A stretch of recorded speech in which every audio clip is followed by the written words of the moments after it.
discrepancies, shenanigans, Freudenschneid. What? Just some of the words used in regards to the 2020 election. It's true. Dinesh D'Souza's 2,000 Mules had the receipts. We have put together, I think, the most extensive and inclusive voter fraud organization in the history of American politics.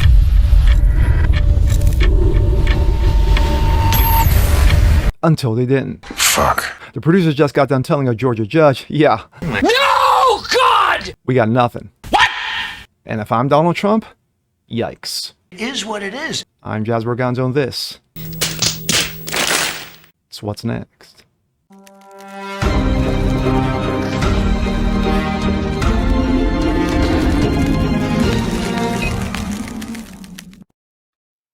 What's up, everyone? Jasper Gonzo, What's Next, your daily dose. Hope you guys are feeling good today on this Monday. Of course, we start off a new week, and normally I would say same bullshit, but wow, this is new bullshit. The 2020 election. The most controversial election in my lifetime. We've seen everything from the supposed shenanigans, the discrepancies in a number of states, the Freudenschneid, what some people were saying.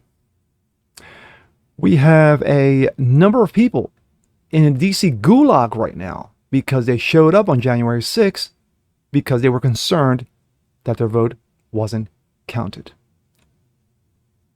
But let's not rehash, shall we? Of course, 81 million votes. So there we go. And we have dementia in the White House.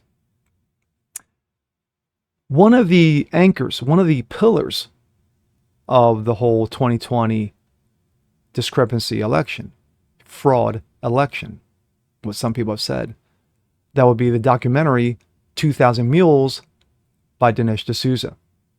Now, 2,000 Mules was supposed to represent basically the receipts that the company, True to Vote, the producers, had the receipts to basically say, hey, here's what's going on.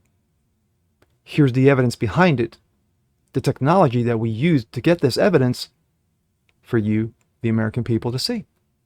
Well, it turns out that the producers just told a Georgia judge, yeah, we've got nothing. Oof. This coming from Yahoo News, the Arizona Republic. 2,000 Mules was a lie? Queuing apologies from Carrie Lake and Company in 5, 4, 3. So it turns out that 2,000 mules were mere donkey droppings. The investigative whizzes who had claimed to have evidence in 2,000 ballot mules stuffing drop boxes in 5 key battleground states, including Arizona, was apparently scamming the red-headed rubes who glommed onto the documentary as proof that the 2020 election had been stolen. I, for one, am shocked. In Arizona, Republicans flocked to screening parties when Dinesh D'Souza's documentary was released in May of 22, plunking down as much as $12 to watch the supposed evidence of ballot stuffing play out before their very eyes. Carrie Lake and others promoted the movie.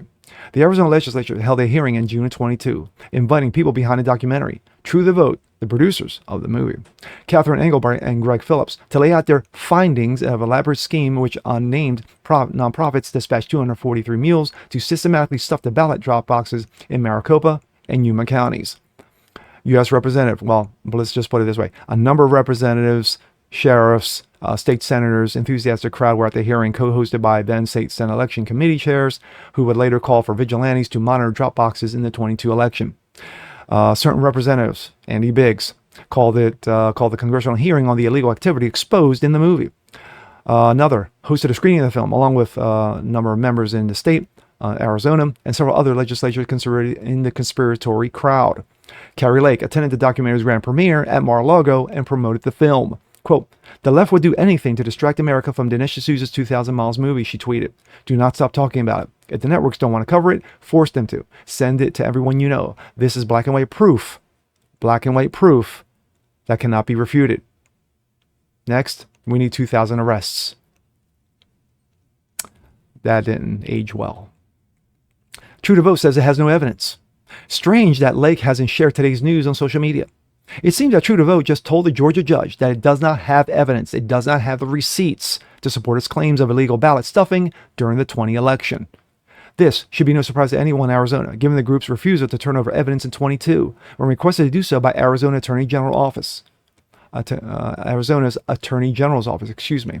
Oh, there were plenty of promises by True to Vote that the data backing up their claims would be handed over. Lawmakers, of course, never got it. No, it just never was. Eventually, the AG's office asked the FBI and IRS to step in, noted that the True to Vote have repeatedly rebuffed all requests to share documentaries' alleged evidence, yet raised considerable sums amount of money based on the claims that they have so-called evidence. Georgia officials, meanwhile, took it one step further.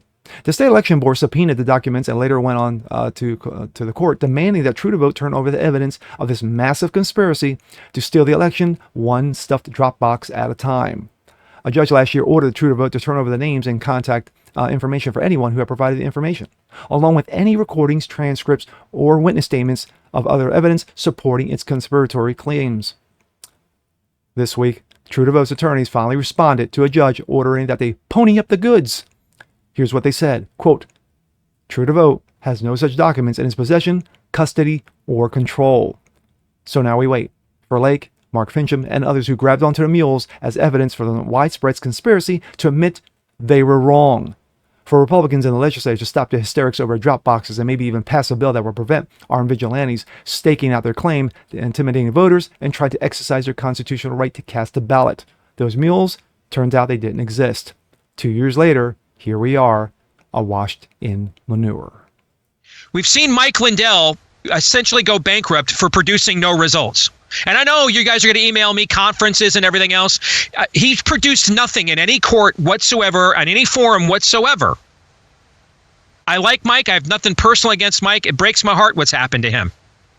I also broke my heart to see him become so crazy for Donald Trump that he accused Ron DeSantis of stealing the election in Florida. That was kind of my tap out. But I still sleep on a My Pillow every night at home. But he's going bankrupt. People went to prison and are still there. Jason Miller tells under oath the January 6th Commission, current senior advisor to candidate Donald Trump, that they all knew Trump lost and told him that. And now True the Vote says we have no evidence. Todd, I want you to contact them and try to get them back on the show. Okay. My guess is they won't do it, but I want answers to this. I put them on the show. I gave them a platform. I bought into it and by extension sold it to this audience. We need some answers to this. Dinesh D'Souza in the past, whenever he's had his name attached to a documentary regarding any politics, turned out he had the receipts. You know, his last few prior to this one were valid against Hillary Clinton, against Obama. So you're thinking, okay, Dinesh D'Souza's got another winner. He's got something. He's bringing in people who have done the research, who've got video and audio evidence in regards to the ballot stuffing, and put his reputation on the line. Now, there are going to be those who are going to laugh at Dinesh D'Souza next time he comes out with a documentary because his reputation is tarnished because of this. When the producers, when True to Vote says, we got the receipts, Dinesh is like, I'm on board. Let's go for it. They do a movie. It gets a lot of attention. Gets a lot of people scratching their heads going, hey, you know what? These people, especially now, you know, after January 6th, they've got a point. They've got reasons to be there. Well, when you tell a judge just the other day, yeah, we got nothing. I got nothing for you, dog. Nothing. And judge is like, what? So you wasted all this time. You came out with a movie. You said you had A, B, and C, and you got nothing? They're like, yeah, we got nothing. You have people sitting in a DC gulag right now. Right now, 4 years later, whose rights have been stripped away from them because they just happened to show up that day. Like a certain grandmother who's sitting in a DC gulag right now who just showed up there because she had concerns that her vote wasn't counted. Put it this way, will you hear anything from Kari Lake? No. Anybody associated with the Trump camp currently? No. You will hear nothing. You will hear silence. Because if I'm Donald Trump, I'm also pissed off that I've been running around out there saying the election was stolen from me, and then this? Really? Just saying. And with that being said, I'm Jazz Borganzo. This is What's Next. Want to see more like this? Please leave a comment below. Like it, share, subscribe to it. Hit that notification bell so you guys never miss a thing. Continue to spread the word about the show. Help it continue to grow. And we'll see you next time. Peace.